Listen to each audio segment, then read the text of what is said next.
आज हम कर रहे हैं क्वेश्चन नंबर 13। पहली ट्रांजैक्शन ऑलरेडी लिखी हुई है, started business with cash ₹50,000, goods ₹30,000। जब आप एक सेकंड रुक जाओ, जरा मैं सेटिंग कर लूं कुछ, टैबलेट की सेटिंग।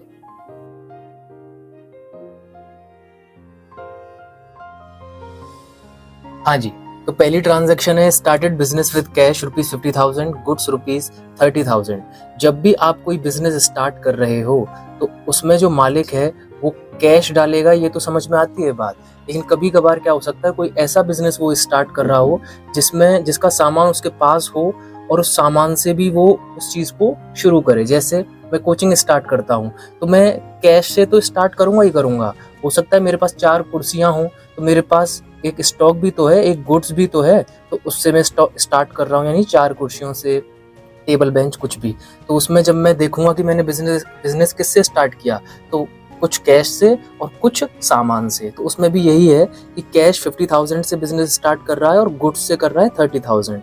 तो टोटल कैपिटल का अमाउंट 50 + 30 यानी टोटल हो जाएगा 80,000। ठीक, और ये भी असेट है और ये भी असेट है, बट बस अलग अलग नाम है। ये कैश है और ये स्टॉक है, गुड्स है। ठीक, इसको लिखते हैं। यहाँ पर कैश आ जाएगा कितना, 50,000, और यहाँ पर स्टॉक आ जाएगा ₹30,000 प्लस टोटल 80,000। सेकेंड ट्रांजेक्शन है purchased goods for cash ₹30,000 and on credit from Karan ₹30,000। मेरा बिजनेस है, सामान खरीदना बेचना उसका काम है। जब खरीदूंगा तो नगद भी खरीद सकता हूँ, उधार भी खरीद सकता हूँ। नगद पर खरीदा 30,000 रुपए देकर, और उधार खरीदा और किससे, करण नाम के इंसान से खरीदा 20,000 में। ठीक, तो इस ट्रांजेक्शन को लिख लेते हैं पहले।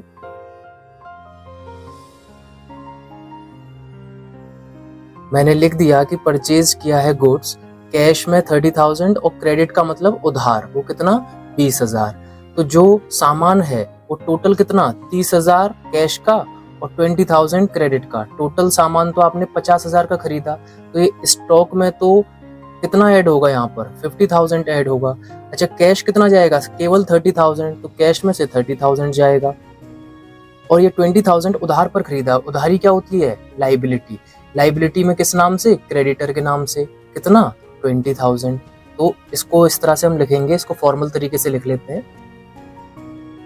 कैश में 30,000 माइनस कर दिया, स्टॉक में 30 और 20 50 का सामान आ गया, और लाइबिलिटी उधार जिससे खरीदते हैं उसे बोलते हैं क्रेडिटर। तो क्रेडिटर लिखा, और यहाँ पर कितने के क्रेडिटर, 20,000 रुपए करण। ठीक, तो यहाँ 0। अब आप देखो तो यहाँ LHS में 20,000 आएगा और इधर RHS में भी 20,000 आएगा। न्यू इक्वेशन बना लेते हैं। Third transaction, goods costing 40,000 were sold for 55,000।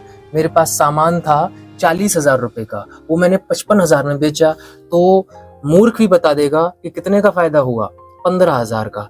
और जो फायदा है वो जाता है कैपिटल में ऐड होने, और जो नुकसान है वो जाता है कैपिटल में से माइनस होने। तो ये फायदा कैपिटल में ऐड होगा, एक पोर्शन तो ये हो गया। 40,000 का सामान है तो ये स्टॉक में से कितना घटेगा, 40,000 घटेगा यहाँ से। और कैश में कितना आएगा, कितने का बेचा है, 55 का बेचा है, 55 का, तो 55 यहाँ कैश में ऐड हो जाएगा। ठीक, तो ये LHS में कितना आएगा, 55 - 40 15,000, और ये 15,000 में यहाँ लिखूंगा तो RHS में भी 15,000। तो इसे लिखते हैं ट्रांजैक्शन, उसका सॉल्यूशन दोनों चीजों को। 55,000 कैश में इधर ऐड कर देंगे।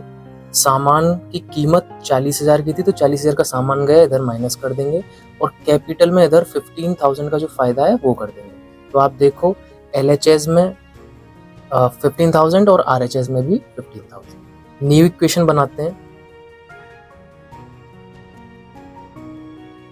Withdrew cash for personal use ₹10,000। जो भी आपका बिजनेस है और इधर ओनर है, तो मैं अकाउंटिंग कर रहा हूँ इस बिजनेस की, ना कि इस ओनर की। पर इस ओनर ने इस बिजनेस में से पैसा निकाला, जिसको हम बोलते हैं ड्रॉइंग। तो जब पैसा निकाला तो आपका कैश कम हो जाएगा और जब पैसा डाला था तो कैपिटल बोला था, अब जब निकाल रहे हैं तो इस कैपिटल को कम करेगी ये ड्राइंग, तो कैपिटल को भी आप लेस कर दोगे। तो इसका इम्पैक्ट क्या होगा वो इस ट्रांजैक्शन को लिखते हैं पहले। इसको हम डायरेक्ट नाम दे रहे हैं ड्राइंग। Drawing rupees 10,000। तो कैश में से 10,000 माइनस कर देंगे, 10,000, और इधर कैपिटल में से 10,000। ठीक, दोनों तरफ LHS और RHS इक्वल इफेक्ट। अब हम न्यू इक्वेशन बना लेंगे। हाँ जी, fifth and last transaction, rent outstanding 2,000, इसे लिख लेते हैं।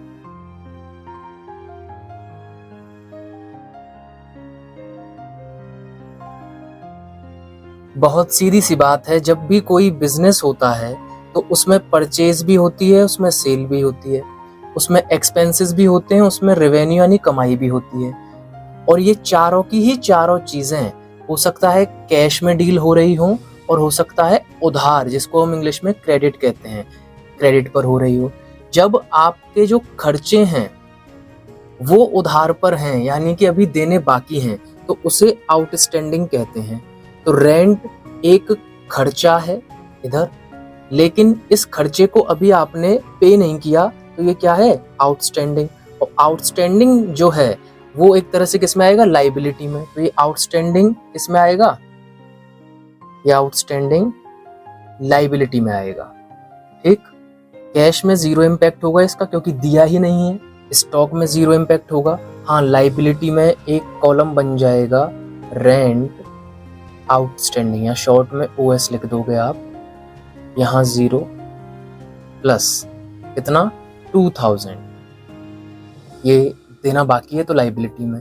अच्छा, अभी नहीं दिया है, लेकिन ये रेंट एक्सपेंस है, कभी ना कभी तो देना पड़ेगा। और मैं बार बार कह चुका हूँ, जितने भी एक्सपेंस हैं, जितने भी लॉस हैं, जितने भी नुकसान की चीजें हैं, वो सब की सब माइनस होती हैं कहाँ से, कैपिटल में से। तो ये एक्सपेंस है तो ये माइनस होगा 2,000 कैपिटल में से।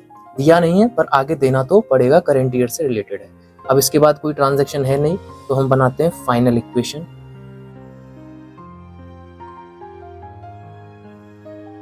टोटल आपका आया, असेट्स का टोटल 1,05,000 और लाइबिलिटी प्लस कैपिटल दोनों का total 1,05,000। LHS equals to RHS। Hello madam, I am your Adam. Hello madam, I am your Adam. रब ने भेजा तुझे सिर्फ मेरे लिए, मैं बना जाने मन सिर्फ तेरे लिए, सिर्फ तेरे लिए। Hello